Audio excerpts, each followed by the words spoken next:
etc., etc., etc. You're beautiful as you are.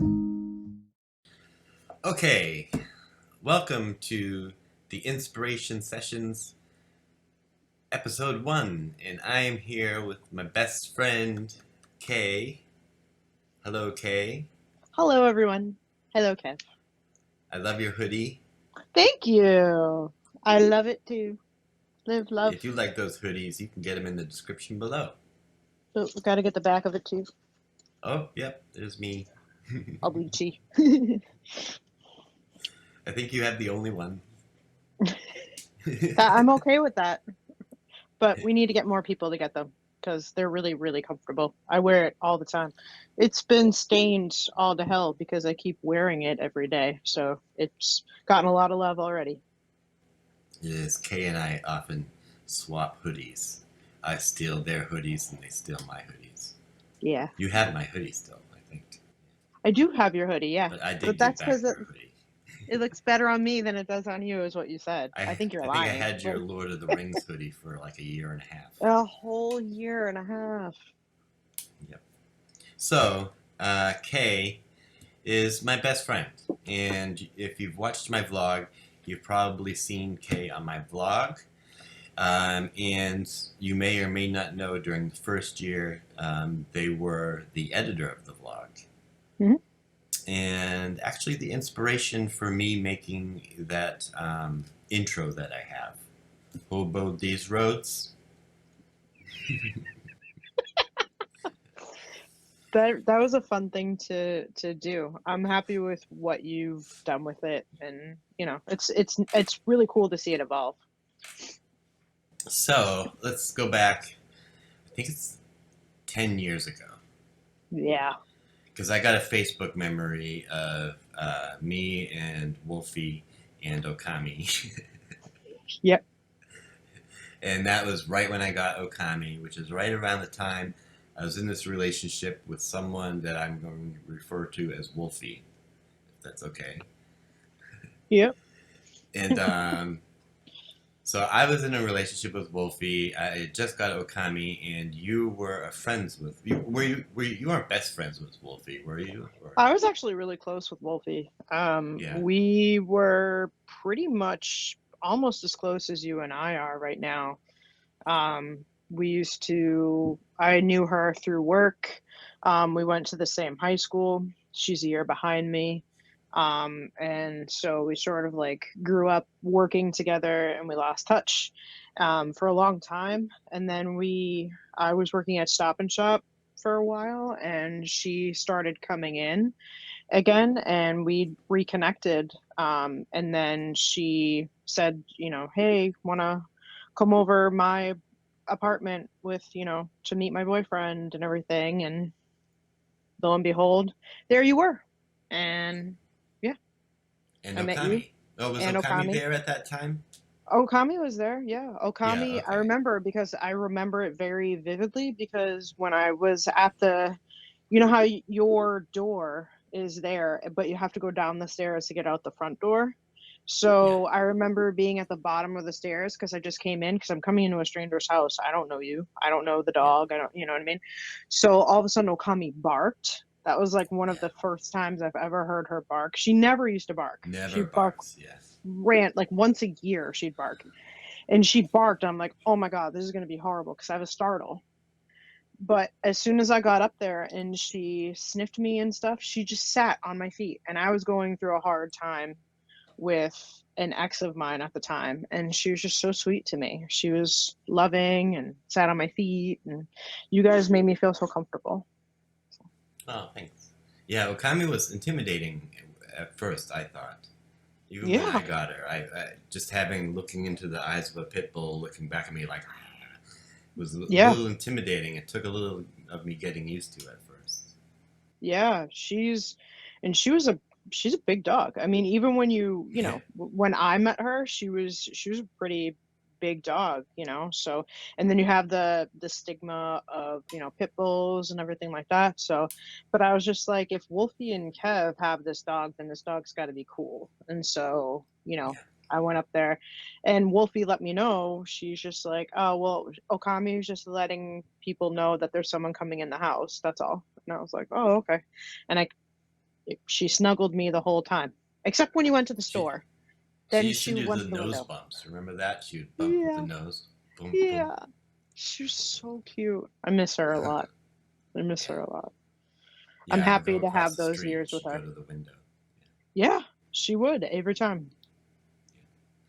But I believe the first night we met, we left Wolfie with Okami, and you and I walked to the park. We did. We went on a walk to the park. I don't We remember wanted to get why to we know. went on a walk, but I think it was just to get to know each other. You said that you needed something at the store, and I okay. said, yeah, I could totally, do that too. I could go and, I do some remember us company. sitting on swings or something at the park. Yep. And we Yeah, just trauma dumped on each yeah, other. You said your stuff and you were shaking, and I said my stuff and I was shaking. And it yeah. was just like, We yeah, basically told our stories. Yeah, yeah, it was really but it was cool. And a weird lot because of we it had just resonated. met, and I felt totally comfortable telling you all this stuff. Totally, totally comfortable. I do not feel comfortable with males. I feel even less comfortable than my wife. Not less comfortable. I feel slightly more comfortable than my wife around males I don't know, and you just made me feel completely comfortable. Like I went to a random park in the dark with a dude I just met. Like Yeah, it that's was late at night. Yeah, yeah, and then not a great neighborhood either. no, not a great neighborhood at all. But I trusted the process. I'm like, we're gonna do this, let's Yeah, do it. And now I have a best friend for life. Couldn't be happier. yeah, and we both played Magic. I got you into Magic. Oh dude, I spent so much money on magic cards. So much Yeah, money on Magic the magic cards. Gathering for those who don't know. Yeah, It's a great game, but if you get into it, you're gonna want to spend all your money on the card. Just don't do it. It's yeah. it's Just it's get one or addicting. two decks and learn to play, and that's it. Actually, just play online. Yep. I tried playing Nowadays, online, but I started like I don't know, it was too much. I just like how we online have is it now. We both have a deck or two, and we just play now and then. yeah. I got rid of all pretty much all my magic cards. I just have a few decks. Of course, I kept the infect deck to mess with you Yeah, because that's fun. yeah. I hate that deck. Um, I know, but I hate your deck that does annoying things too. So your battle cry deck is so annoying. Um, but yeah, we just get together and we play a few games, and it's casual, and I just really like it. I think it's cool. It's fun. And shortly after we met, became friends, started Friends. hanging out with each other. Yep. Um, you met your significant other, who we are referring to as Mrs. Poppins. Mrs. Poppins. All right, so you met Mrs. Poppins, and Mrs. Poppins quickly became one of my best friends as well. Yeah. Which I met Mrs. we have a lot in Poppins. common. Yeah, I met Mrs. Poppins in 2016. And then we very quickly got together, and I had you and Wolfie and Okami come over the house so that we can all sort of meet each other, and she could meet Okami. No offense, but her meeting Okami was the priority there. Yeah. Knowing Mrs. Poppins now, can you blame me And for that? Okami loved Mrs. Poppins. Oh my Yeah. God, fell in They were love with best her. buddies. Yeah. Oh God, such fast friends. So yeah, and you and Miss Poppins got very close very quickly as well. You guys both, I feel, can relate to each other in different ways than you and I do. So I thought that was really cool. Yes. You guys very quickly developed your own friendship that was outside of our relationship and friendship. So Yes, I connect with Mrs. Poppins through we both have a lot of resilience due to what we've been through, and absolutely. so I really connect with them in that way, and I'm always proud with what they're doing. Yeah, she's But they proud of you do too. like their anonymity, so we were calling her Mrs. Poppins. So there was also a time when I was homeless, and Okami went and lived with you guys. I've lived on your couch. You and Poppins have taken me in. Um, there's been nights, drunken nights, I've called you when I was having trouble with alcohol Yep. and a breakup, and um, I could always call you and Miss Poppins, and you'd come out and you'd help me out, and you helped me stop, realize that I needed to get away from drinking the beer every day. So Yeah. I went several months of just drinking it all day, and it was not Yeah. good. But you helped me get through that breakup, and you helped me get through living in a homeless shelter. Took care of Okami for 9 months while I was in the shelter. And prior to that, I think a lot of my audience has heard that when I had Okami, feeding her was very difficult, and I often had trouble affording it, and you guys really helped out with that a lot too. And Okami, we could confidently say Okami never missed a meal. Yeah. But some of that was you guys really helping me out of tight situations where I was like, I have nothing to give this dog, or so I really appreciate that. Yeah. And Takes a village. That is where we're going to move on to the next segment of my interview, and this is called the inspiration sessions because I wanted to start interviewing people who really inspire me. And Kay, you really inspire me as a person on a daily basis. And I have a list here of ways you inspire me, but there are so many more that come on a daily basis. I get inspired just from your morning texts and things like that inspire me to get up and get moving. But I wrote some that I wanted to read to you, and I can see you gulping already. Yeah. I'm either going to cry or my head's going to get bigger. Every time you read one, I'll just go. Yeah, get closer. Bigger. And closer. So these are in no particular order. Okay. But the first is that Kay faces their fears and trials to become the person that you feel you truly are. And throughout your whole life, you've felt discomfort, and you've worked to become the person who you really truly feel is the true you. And that has inspired me to do things I think you have seen and I've told you to get in touch with my feminine side and not be afraid to do so, not worry about what other men think about when I'm a little feminine. And now I'm at the point where I'm wearing nail polish, and all that inspiration comes from being around you and how you fearlessly have done that your whole life. And I'm very proud of you when you go get a haircut, when you do things to express yourself on your outside as well. Really inspires me to do so as well. Number 2, you are calm in a crisis. And I've been in a lot of crisis, and you've gotten texts and phone calls. I've seen you being in crisis in other situations that I'm not involved in, and you have a very level head, and you think, okay, what do we do from here? What are the next steps? And you don't throw judgment at it, and it's not all just, I'm angry that this is happening. You say, okay, what can we do about it? And that really inspires me when I get angry and frustrated. Oh. I didn't know that. Thanks, Kev. Yes. Something I noticed the first night we met, and the reason we trauma bonded, is because you are naturally trauma sensitive. In the way you talk, your demeanor, the way you look at someone, it's all very sensitive to people who have trauma. And it comes across as very non-judgmental, and that you're really being heard.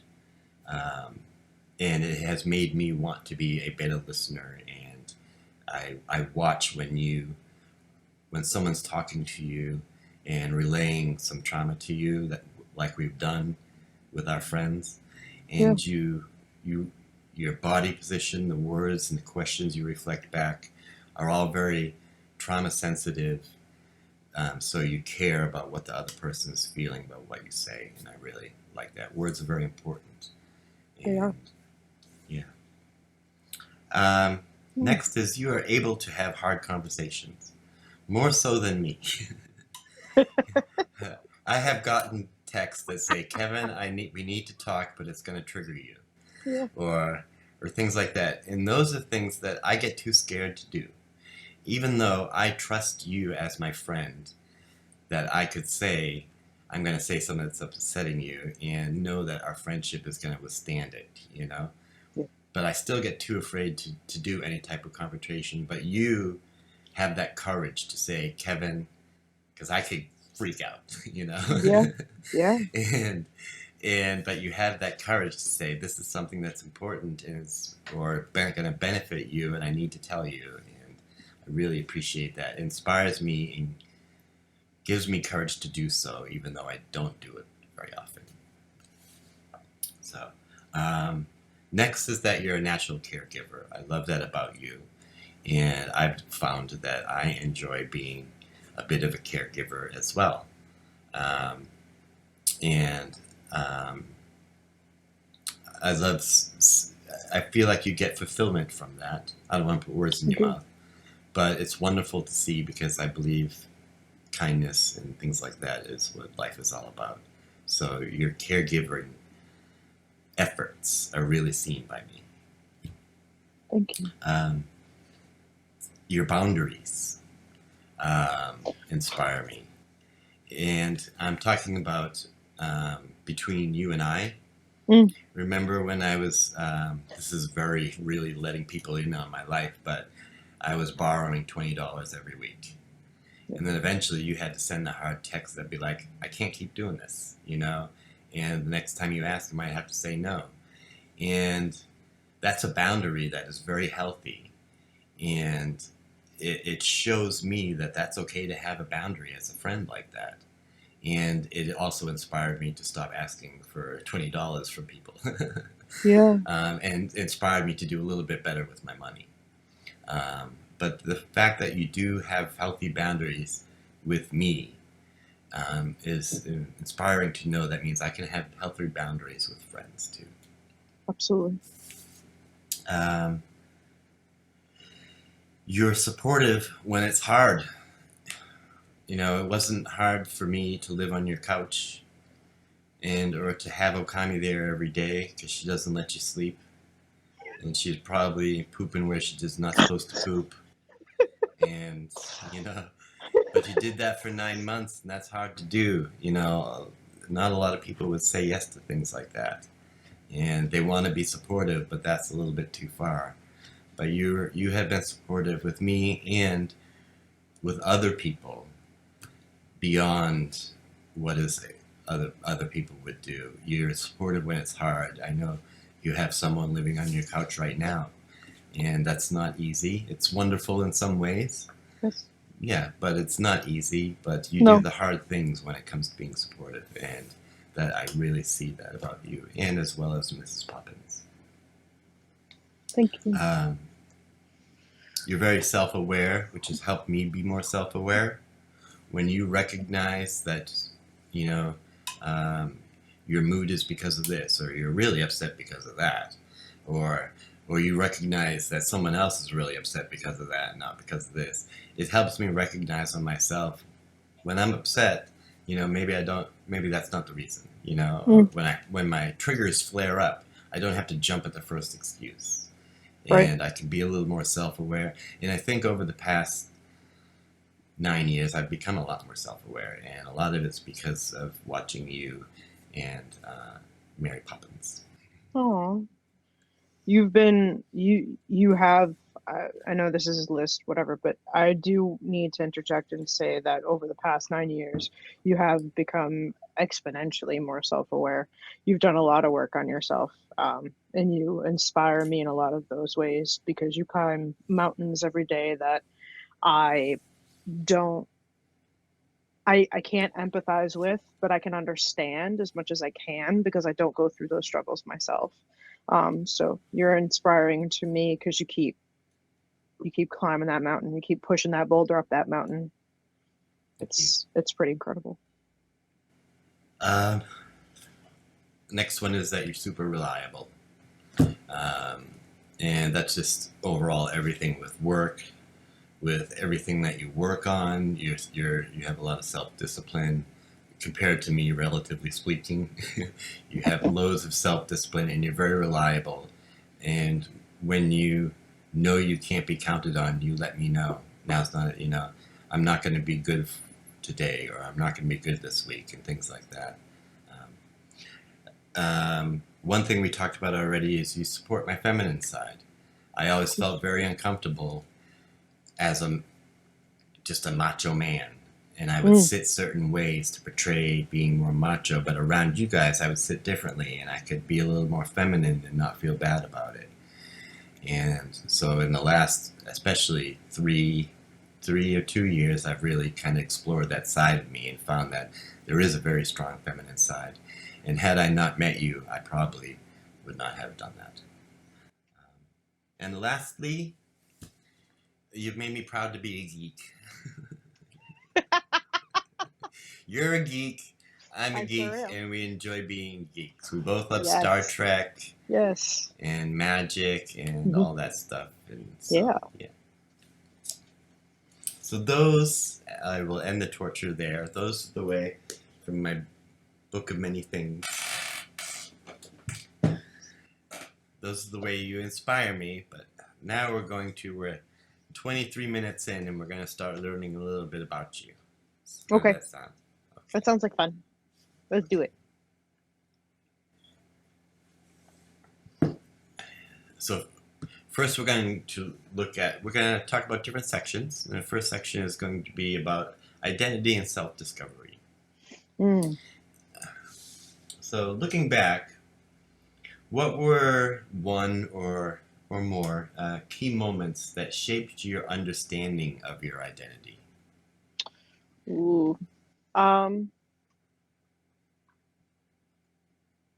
When I was 4, I don't remember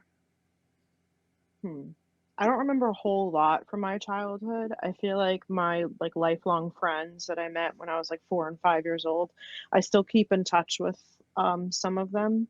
And I think they remember a lot more from our childhoods than I do. But from what I remember from my childhood is that when I was 4 years old, I remember feeling different than the other girls in my class, in my grade. I just going around feeling different. So I'm not like them, is what my brain would say. And then not a specific thing, but just something different. Just something different. And then when I started getting a little bit older and hitting puberty and things, I felt attractions to a lot of my female friends. And that was really confusing for me. Because I was just why do I have this extra layer of attraction that other people don't have to deal with? I didn't see it. You know what I mean? I didn't see other people dealing with it. I saw me dealing with it.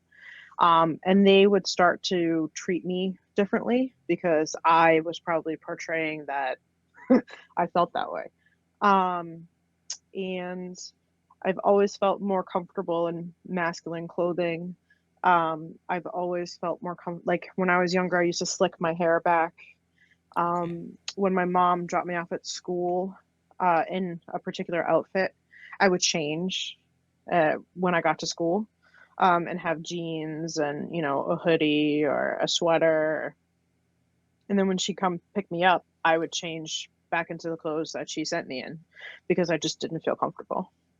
I don't know if you remember, but we had those leggings with the stirrups for at the feet. Yes, I remember those. Yeah. It's just the bane of my existence. I fucking hate it. Do you know how many of those I cut? Do you know how many of those I cut when I was little? And my mom would be like, they're broken or whatever, and then she'd buy me new ones and then cut those ones. Like, oh God, Just okay. because you hated them? I fucking hated that. I hated the sensation of Yeah. it pulling on my foot. I was like, I hate leggings to begin with. They're so, I like leggings on other people. But you know, I don't feel comfortable being all confined like that in my clothing. I like to wear like more loose, you know, clothing to feel safe. Um, Yeah. and then when, you know, um, high school came and went, and I was one of my last of my friends group um to lose my virginity. And you know, I would hear them say like, oh, it's amazing, it's great, it's wonderful, or whatever. And I did, and I was like, eh, like must be something wrong with me. I'm not finding it enjoyable at all. Did you wonder why you didn't have attraction towards the men, I but your did. friends That's the did? thing, though. I was attracted to men, but Oh, I okay. didn't want to go deeper with them. Like Okay. I found men, and no offense to anyone, this is just my experience. I found men to be very predictable, men to be very shallow. There's no challenge with a male in my experience. I've dated I can men, see that. Yeah. you know what I mean? Like Yeah. I don't, yeah, there's no depth because I already think like one, so it doesn't do anything for me. And so when I finally admitted that, you know, I was attracted to women and I started dating women, and then I I slept with women, I was like, that's what it was. Okay, like ding ding ding ding ding, you know, like fireworks and you know all the things that they say you're supposed to feel. So those were some defining moments. And then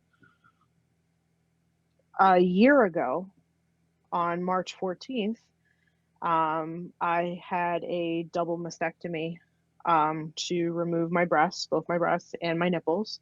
And now I'm flat chested.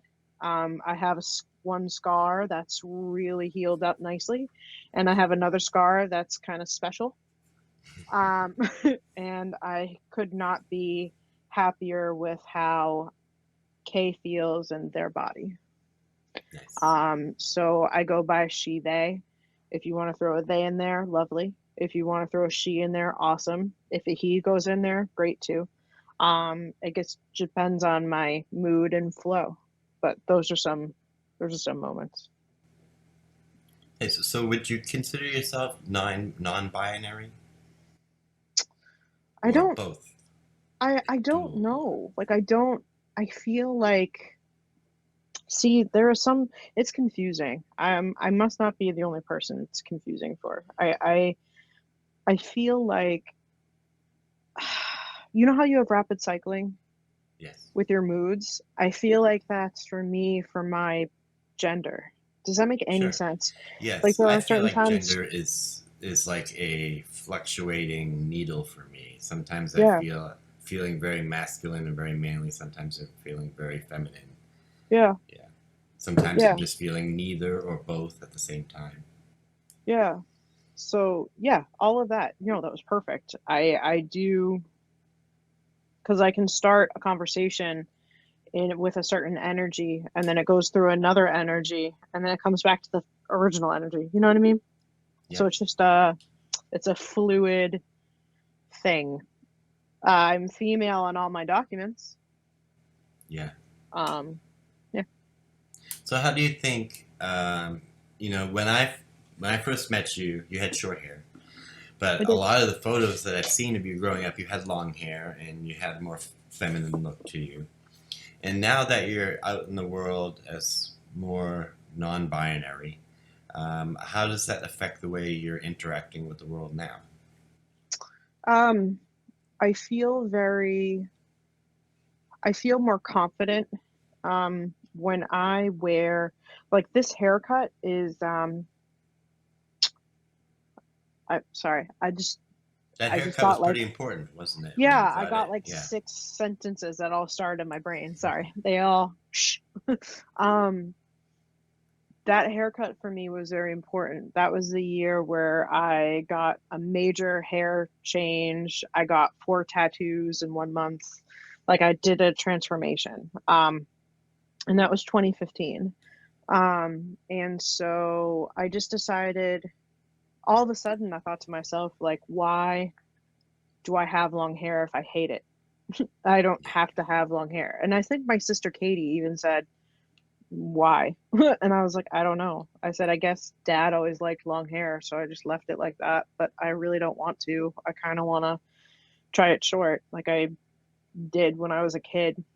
And yeah, so I just did it. And I went to someone who I graduated high school with. She started her own salon, and I messaged her, and she said that she would be honored to do my haircut, and that herself is going to do the haircut because she wasn't taking any more new clients. She did it for me. She's like, because if I see that ponytail one more day, I'm gonna snip it. And I was like, okay. So I did it, and I that was the initiator. That was it. And when I wear clothing that I feel comfortable in, it really ups my confidence. It helps me sort of drop the mask a lot so I can come through more authentically. And I've noticed just positive results from those efforts. So You have an inspiring story growing up with your identity and coming into it. Do you have, for those who are watching that might be struggling with that or thinking about that, do you have any type of advice or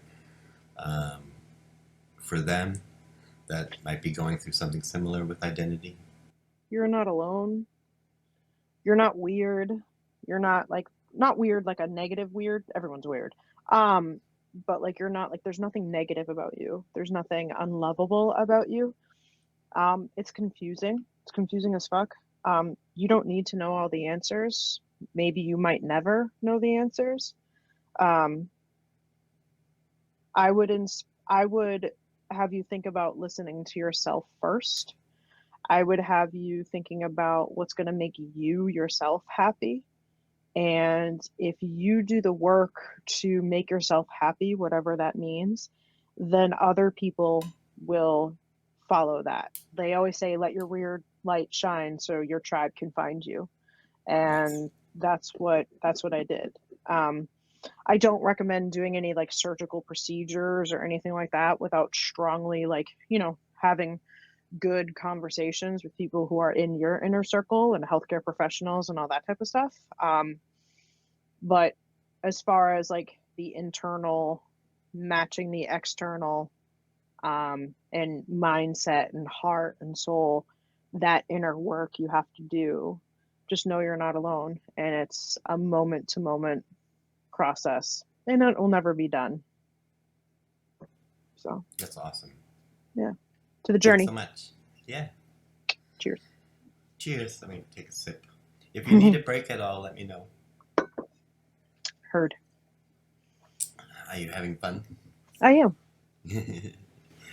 Next, we're going to move on to caregiving and love and relationships and stuff, which I'm excited to talk about. So, if you could tell me a bit about how did stepping into a caregiver role change your perspective on love and relationships? But before we do that, why don't we explain to viewers how you're in a caregiver role? Sure. Would you like to talk at all about how you're in a caregiver role and some ways that you do to support in that? Yeah. My wife is disabled. She's legally disabled. She collects disability. She has misophonia. For those of you who don't know what that is, it's a strong negative reaction to quiet sounds. Could be chewing, breathing, basically all the sounds that humans make. It hurts her brain. Her brain interprets them as a threat. So basically, being in a restaurant with people eating is the same thing as being in a war zone for a soldier. So there's that. She has a lot of anxiety. She has a lot of depression. She's bipolar, and all a bunch of other things that all sort of their PTSD. yeah, the comorbidities sort of go in there. There's a lot of PTSD and agoraphobia and all those things. She's had a really difficult life in a lot of respects. And so when we first met, she had just gotten on disability because her program that she was going to at the time really helped her with that.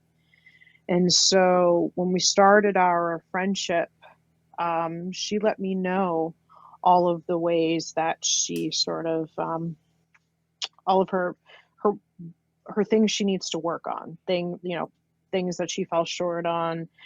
She can't make phone calls very well. Cooking is a great coping skill for her. She loves to cook, and all these different things. Very good cook, yeah. Oh my God, so good.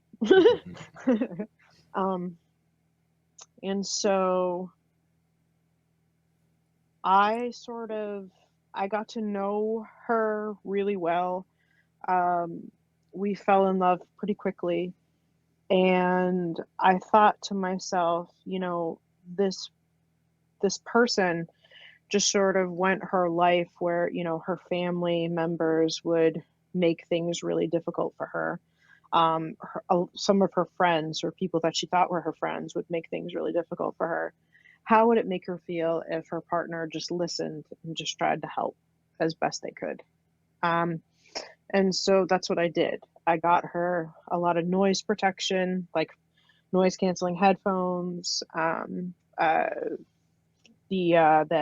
AirPods with noise cancellation, isolation, whatever it's called, hearing aid batteries, all the different things, a white noise machine, and that sort of went to, when she takes medication, I make sure her medication is stocked and ready. I remind her to take her meds. There are some days where all she can do is survive, and that's a really, really great day for her, is if she makes it through the day. And I know you understand what that means, Kev. Yeah. And many of you watching, I'm sure. And there are a lot of days where I just need to bring her food and something to drink so that she actually eats and drinks, because she won't get up and do it herself. Her depression is so bad, she can't do it herself. And that's what I do. And I help regulate her suicidal ideation, and all of those things. And that's something I just do. That's something I watched my mother do for my father, and vice versa. Um, that's something that I've grown to do for you in some respects, Kev. I Yeah. do my morning check-ins are a way to sort of figure out how you're doing, what I need to, how I can help, and if I can help that day, and it's sort of like an assessment of the day, basically. Yeah. And in doing that, I also check in with myself as well, because if I'm not taking care of myself, I can't take care of anyone else. You put your own mask on first, and then you help the people next to you. So I can ramble and ramble. um, do you think being in this relationship where you're also a caregiver, and what was the question? Oh, so in being the role of a caregiver in a relationship, um, and I know that Miss Poppins also gives you lots of love and support and caregiving in their own way. Has it changed your view on love and relationships compared to your past history? Oh yeah. Um, oh man, I sure could pick them. I was in a relationship when you and I first met, and I think you can attest to it that it was pretty unhealthy. Um, it brought out a lot of insecurities in me. Um, it made me feel like I wasn't enough. Um, and with my relationship with Mrs. Poppins, it's made me sort of learn about myself, learn about the different love languages besides the ones that I really excel at. So, she shows me love in ways like cooking, ways like uh, sort of like planning, like charting a course. Like if she didn't chart that course, I probably wouldn't make it. I definitely wouldn't make improvements as quickly as I have, because she charts that course. Because I have a way of just sort of like tunnel visioning. You know what I mean? Like I sort of Hmm. really hyper focus on something, and then Yeah. other stuff sort of like goes by the wayside. She kind of focuses on that other stuff and sort of like throws it in my path when needed, so I don't Yeah, go that's nice. too, Yeah. so I don't go like too much, if that makes any sense. Yeah. Um, yeah, she's made me develop my other love languages.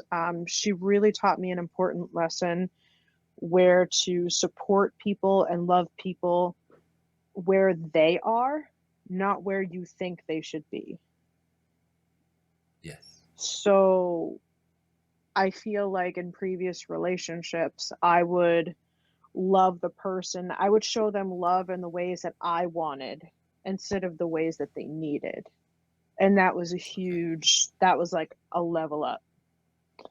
Um, and it keeps me, because it can be frustrating being in a caregiving role, and it can be exhausting, and sometimes you feel negatively about it.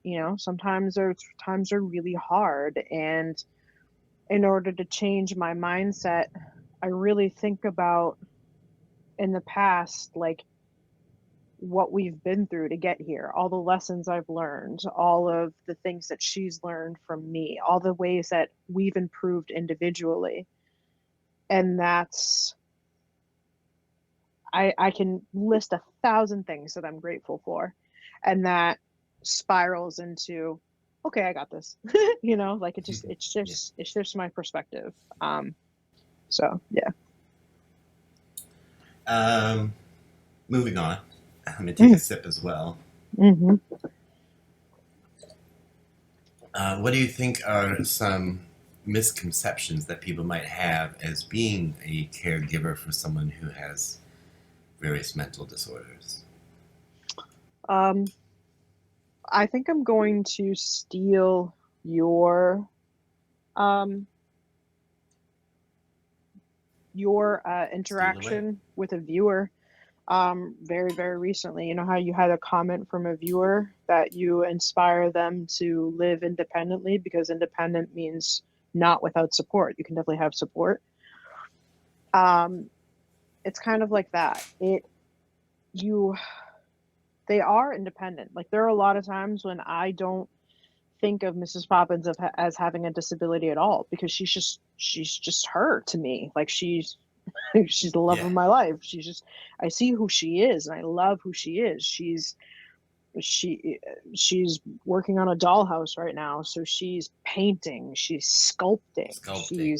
Yeah. she's planning all these things, she's finding resources, she's information gathering, she's planning things, she's figuring things out in her head. She doesn't have a mind's eye.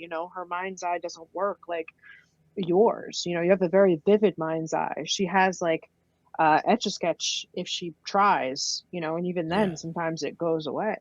So she's able to do all these things. She can cook. She's an She's incredible very creative.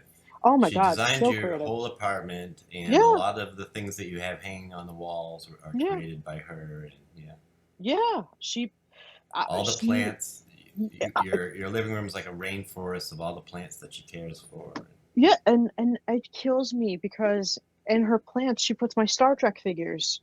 She celebrates my nerdiness, Yeah, like she puts Star Trek stuff everywhere. Like it looks in my like they're on an previous, away mission. it does, it does. So it's just like, I don't know. I feel like it's meeting a person. I would say as a caregiver, I meet her where she's at every day, like every minute of every day that I can. And it's important to regulate yourself. I would say be really patient with yourself. We're all human. We all have our own shit. Just because I'm a caregiver doesn't mean I'm fucking perfect. I have a lot of stuff on my own. Speaking of that, I would love to hear about what are some things you do as a caregiver to do self-care for yourself so you can be a caregiver. I watch a lot of Star Trek. Mhm. I watch a lot of Star Trek. Star Trek got me through a lot when I was young. I had a depression and stuff, and suicidal. Hey, nice T-shirt. Thank you. Subtle, Kev. I knew you were readjusting, but I wanted to take that Yeah, it's moment. just readjusted. You're like, oh, look at my shirt. What was I saying? Oh, what Star do I do Trek. for myself? Star Trek, yes. I wrote when I was in seventh, eighth grade, I wrote a letter, basically that I wanted to die. And so I did all of this. You can come in. It's Maddie. Um, I did all of this stuff so that I was over it. Like I just wanted to die. And Yeah. so I wrote a letter to my parents saying, I'm sorry, I can't do this anymore. And they they never found it. I watched a episode of Star Trek that day, and it really shifted my perspective that like things don't need to be perfect. This is the process. Like you're gonna get through it. You know, it will be all right, type of deal. And so I ripped up the letter and I kept going. So I always make sure that I watch Star Trek to help me like regulate my mood. I Do you try remember what to. episode that was? That was I watched The Measure of a Man, the TNG episode, about how basically they're trying to do research on Data.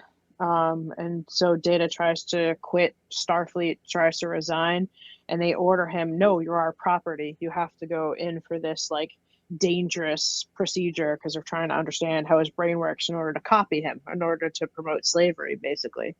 And I thought to myself, shit, I can't be copied. I'm me. I'm I'm here for a reason. I'm an individual. I'm here for a reason. And it sort of spiraled from there. But yeah, it was really powerful. I make sure to sleep. Sleep is really important to me. I love sleeping. If I could have a job, it would be sleeping. Yeah. Um, I love sleep. Sleep's dope. Um, I am a daily user of cannabis. That helps me regulate my mood pretty well. I watch stuff to make me laugh. Like I watch Big Bang Theory, Friends, stuff that sort of just makes me laugh to get out of that negative mindset if I have it. But and I try to exercise when I can. So Yeah. and I try to help others when I'm having a hard time. I try to sort of channel it toward others to help others because I really do believe um, in helping people. I think that helping some people is something that I want to be remembered for. When I die, I want people who know me to say they helped. Yeah. They definitely will. So, Oh, I had a great question in my head. ooh. Yes. So finishing up with this section, I know there are viewers on my channel who love someone with mental illness disorder. Some of them are undiagnosed, some of them are diagnosed but don't want treatment, and some of them are active in recovery. Some of them are kids who have grown kids who have parents that have mental illness, and some of them are parents who have kids with mental illness. So, being a caregiver for Miss Poppins, and also being best friends with someone with schizoaffective and all of the stuff that I have, do you have any words of encouragement, or advice, or inspiration for those people who are having to trying to incorporate someone into their lives that has mental illness? I would say, first off, it's very difficult sometimes, but it's beautiful too. There are moments of joy, there are moments of beauty in that, and you can learn from anyone. You can learn a lot from them because their brains work differently than yours. My advice would be to learn all you can about the diagnosis itself, because I'm not saying, if you have schizoaffective, you're exactly like the other person who has schizoaffective. That's not what I meant. What I mean is, when I learned that Miss Poppins had misophonia, I researched it over and over and over again. I've written papers on it We for watched that school. movie. We watched that documentary, yes, and it's important to know as much as you can about it so that you can ask them questions. They love when you ask them questions so that they can relay their own experience. So, for instance, in the documentary about misophonia, there's a girl in there who really suffers severely from it, and she can't even hear her own mother's voice. They have to like I text each remember other. that. Yeah. And I asked her, I said, is there anyone's voice that you feel like sends you into a panic? Like, what do you feel what do you feel in your body? What do you like, what goes through you while you hear that? And she just opened up and she starts having those conversations. And it's really great because you really gain understanding that way. And I would also let you know too that I would encourage you to listen more, because we have 2 ears and only 1 mouth. So we're supposed to listen twice as much as we speak. So I really feel like learning all this information and asking questions. And I want you to really listen to their response, like really, really actively listen to what they're saying. Watch their body language, pay attention to those subtleties and ask further questions about it, because asking questions has informed our whole relationship. We're a stronger team because we both. I have I have mental illness as well, and so I have a different experience of it than you do, than Miss Poppins, than all of you who are watching, if you do. But we all have that common sort of thread that we can find, and if we find that, then that's really, really cool to build on. So I would say don't give up. I would say that things happen, like triggers happen for a reason. So if you accidentally triggered someone, that's a defense mechanism. That's them as a child trying to defend themselves when they couldn't. So be who you needed when you were younger, and listen to understand and just love them. Love them. Everyone deserves love. Just love them. I agree. Thank you. And speaking of misophonia, what is the name of that movie? Maybe I could link it below. Yeah. It's called Quiet Please. Quiet, please. It was on Amazon Prime, but I don't know if it's there anymore. When it first came out, I got in touch with the director and I asked for a copy. It's a great movie, yeah. So I will yeah, look it's for really it on good. the internet and try to put it in the description below. Yeah. Some sort of link to where you can find it. Yeah, it's really cool. And they say it's a spectrum disorder, and they say that 1 in 10 adults has it. So if Yes. you don't have it yourself, you probably know someone who does. I definitely do not have it. Mhm. But I have learned to be friends with someone who has it, and that's something we've had to do, is learn to chew with our mouth closed and not eat Fritos and things like that. Phone on vibrate. Phone on vibrate, yeah. Blow the nose, don't sit there and sniff all day. Yeah. Vital But lessons. yeah, it's all well worth it. So Yes, it is. moving on to the next topic, which is my favorite topic, me. We're We done. have We're been done, through. right? I know we're almost an hour in now. So we've been friends for like 10 years now. Hmm. What do you think makes our friendship so strong? Give me the Our love of top 25 reasons. top. No, I'm just kidding. um, why is our friendship so strong? I truly feel like our friendship is so strong. One, because I think the daily check-ins really do help. Um, I think that we are comfortable with each other, that comfortability, that safety, that like I really do feel like that first day that we met each other and we trauma bonded, we legit bonded. Like we, I was like, okay, this is my brother from another mother. Like I never had a brother before. Now he's it. And like, supporting each other through thick and thin. I mean, you supported me with my horrible relationship, my previous relationship, getting over that, working through that. You and Wolfie came over my house a whole bunch of times to help me clean.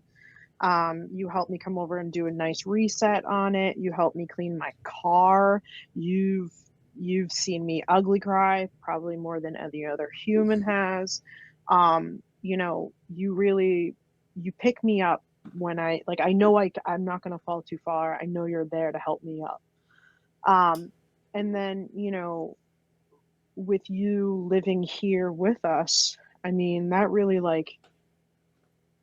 that really cemented it more too, because I was like, okay, he's legit, like we're family now. Like I know you're the youngest of 8 and I know you have a lot of siblings, but to me you're my brother. Like that's just who you are, and that's who you always will be. So like when we have those difficult conversations, yes, you might be triggered. Yes, I might get pissed off. Yes, we might see things differently. We might argue about things, but it's never arguing to say, oh, you're wrong, you're wrong, you're wrong. It's Yeah. coming from a place of, okay, we need to understand each other. And I think the goal of our conflict is to understand each other. And I think that that's why we've remained so close and will still remain close for years to come. Like I'm not going anywhere. Yeah. Same. That's all. The only question I have these other questions here about me, but we've already talked about it all. Just how, um, you know, what it's like supporting someone, having a friend with severe mental illness, and stuff like that. Well, how has You're it been always being on the vlog?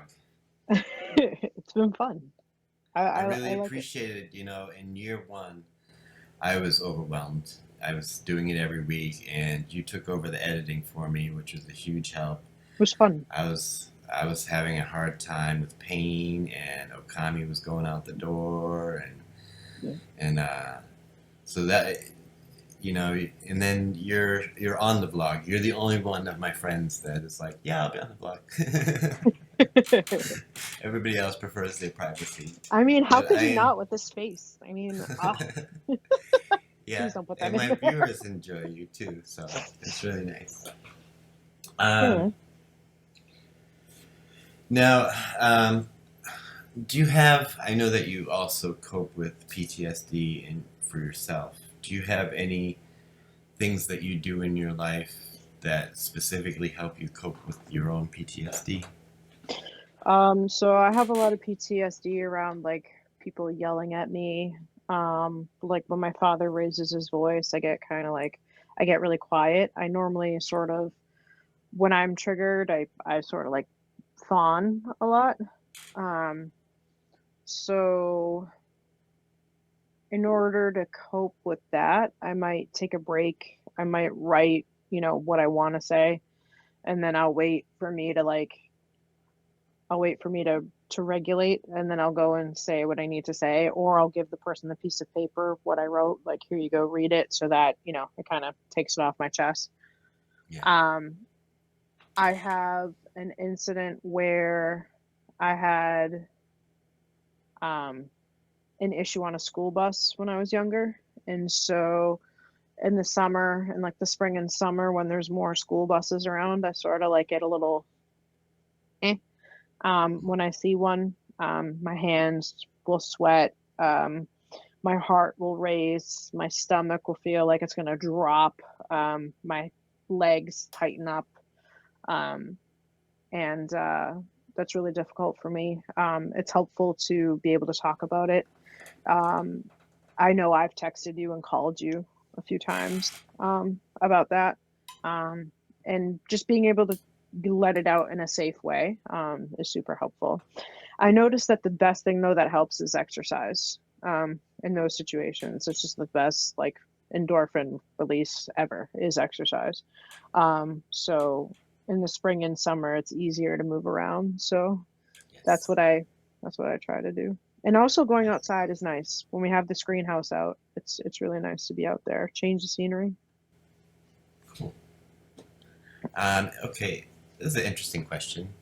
Mm, But if one of our viewers were to spend a day in your shoes, mm, do you think, after knowing what they know about you now, what is something that you think would really surprise them?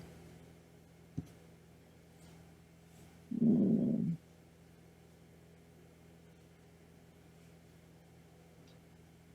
I'm going to freeze frame on this for like 5 minutes. I don't know. I don't know. That's such a good question. I wasn't expecting that. What's something that would surprise them? How annoying you are in text? No, I'm just kidding. Um, sorry. I had to dig. I had to. I think something that would surprise them is that I have the most adorable orange cat in the whole wide world. Trekkie. And he's Is Trekkie amazing. around? He's snuggling with Mary Poppins. Because it's his long nap time, so he sleeps with her for the long nap. Um, He has a very strict schedule. he does have a very strict schedule, yes. More than Um, me. Daddy does. He has a more strict schedule than I do too.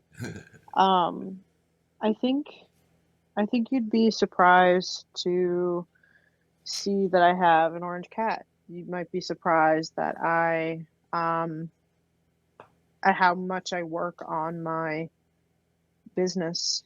Um, yeah. Yeah, we're going to talk about that now. Oh, segue. Segue. Perfect We didn't segue. even plan that. What inspired you? I know you worked at the YMCA for about 25 years, yes? Working in A little early less, but childhood yes. development. Yep.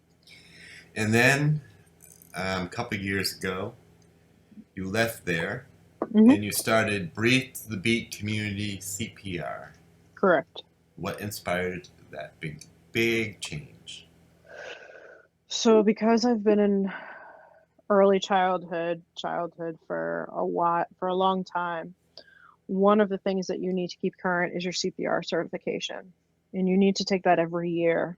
And it's so fucking boring. So boring. Most boring class ever. So I thought to myself, it's like, what if I just took an instructor course from Red Cross and I could be instructor certified and I could just, certify staff that I work with at the Y. Yeah. And so I pursued that and that was really fun. And I got to certify people and stuff and they liked how I did it and I made it a little less boring. And then as I taught it over the years at whatever center I was working at, um, it sort of grew into a more of a muscle, like I really worked at it so that I have a script down pat. I have, the Yeah. presentation down. Well I have certain rehearsed. things. Yeah, I have certain objectives that I know I need to hit and how to get there and all these different ways that I can sort of inject, fun and, now I play music during it and, stuff like that. So I've really sort of built this sort of um, way of teaching. And I was like, you know what? Like, why don't I just start a business for this? Because I want to be able to teach more people and I want to be able to certify more people and I want to be able to have more income to support my family. So I decided to do it. I have no idea no idea what I was doing. I had to really focus and learn a lot on my own because there's no videos out there on how to start a CPR business. There's really Right. not anything at all. So I had to sort of just figure it out. Made a lot of mistakes, still making mistakes. But I'm learning, in July, it'll be 2 years. And, the first year I lost money. My birth year, I lost money. And then this year I, was able to profit $3,000. Um, Hey. and then next year, who knows? I'm trying to do, five. But, Nice. it's just me doing this thing. And yeah, that's why I did it, to help support my family and to do something that I really love to do. What do you think's been the biggest challenge so far, starting your own business? Learning all the rules. There's a lot of paperwork. There's a lot of finances. There's a lot of although I've gotten better with finances, it's still really, I struggle. Um, I struggle with it. Money doesn't compute in my brain very well. So I've really had to work, a business owner has mental illness, if I don't work on something, being a sole it's just me doing this. So if I don't do it, it doesn't get done. Yes. So I had to learn that over and over and over and over again. I'm still learning it, that, if I don't do this, there's no forward momentum here. It's just me driving the ship. So if I'm not driving it, it ain't going. Oh, to So have an that's, assistant. yeah. That would be So wonderful. I've started to ask Mrs. Poppins for help, and she has done some stuff. But it's also like hard for me to I also have control issues. So, would she let me do her dollhouse? So I'm just Right, like, yeah. you want to do my business stuff? So that will be another lesson that I will learn for sure.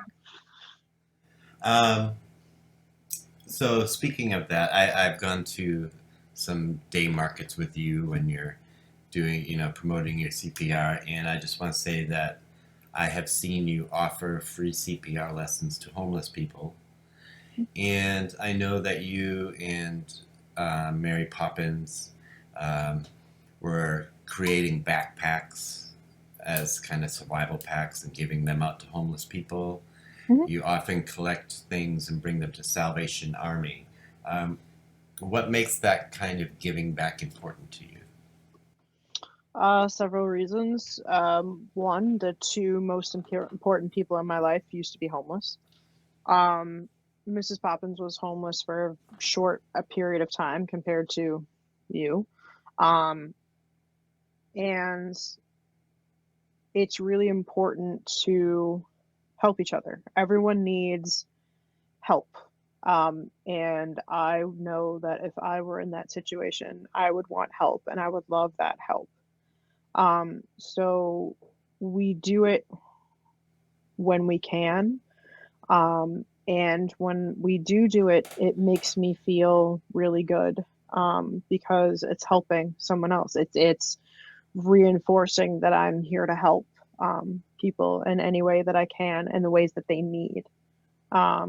So that is very fulfilling to me. I mean, to me, that's why we're all here, is to help each It has a other. great impact too. Yeah, Yeah, and yeah. it's very inspiring for me when you guys do that. So, when people think of Kay, my bestie, what would you like them to think about? Someone who is, when people Someone think who of is damn Kay, attractive in this hoodie. Look at this hoodie. Look at that. You should probably get one of these. Look at that. check the description below. See what I did there? See. What do I want them to think about? Um, First of all, got to represent. Um, I want them to think there is a funny, kind, flawed human who is just trying to make their corner of the world better, who still has a lot to learn but wants to share their knowledge and their experience.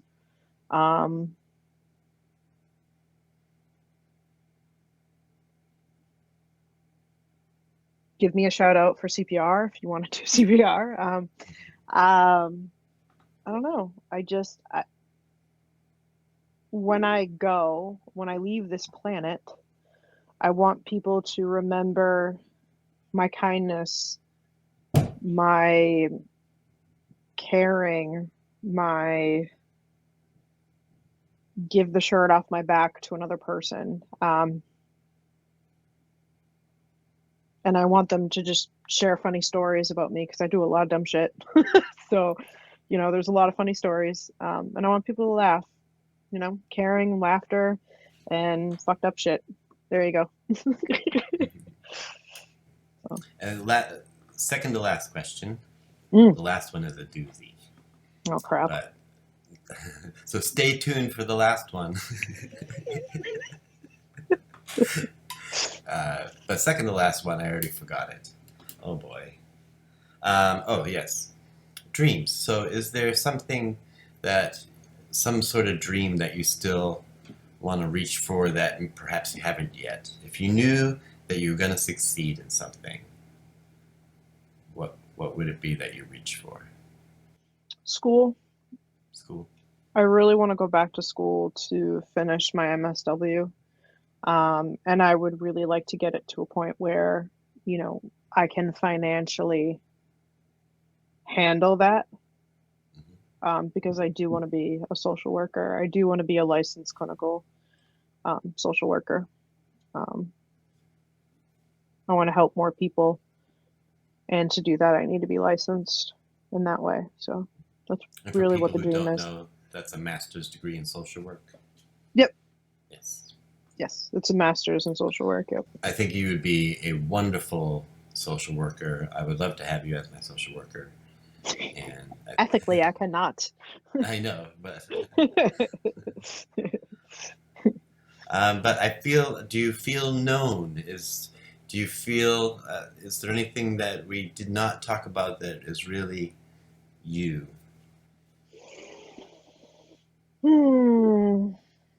I know there's still a lot more about you that I work at Whole Foods. I am a customer service supervisor. I love my job. I really do. I love my job. I love working with people. I love working with the public. I love practicing my customer service skills, trying to make people feel comfortable, learning on the fly how to solve problems while keeping my cool, most of the time. And my life is really revolved around the people that I choose to spend time with. And there are other people too around, in the background. There's my family, there's, other close friends that I have. And yeah, I think that pretty much covers it, really. There's not too much more. I love math. There's little tidbits here and there, but that's pretty much that's who I am. Well, you've been a great friend to me and a support to me, and I told you in the beginning that you're a big inspiration to me daily. I check in with you every morning, and that's really something that I value, and I really value our friendship. Thank you for doing my first interview with me. I was very nervous about interviewing, and you made it feel like we were just kind of hanging out. So Thanks. I'm going to put in the description below. I'm going to try to find a link to the movie Quiet Please is what it's called. Yes. Yes. And I'm also going to put a link to Breathe the Beat CPR. Kay, do you do Zoom sessions? CPR training?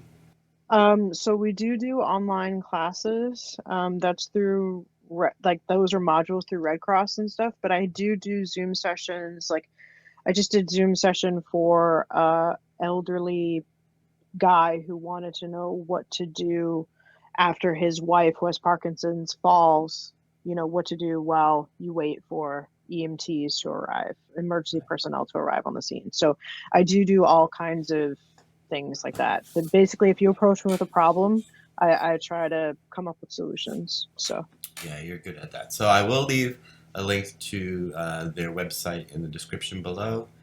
And I just want to thank you again for helping me do this today. And thank everybody for watching. This is the first in a series of me interviewing people who inspire me in my life, and I would like to introduce to all of you. So I'm going to cue the goodbye music, and I think we did really good. So yeah, let's dance to the music. Thanks for watching.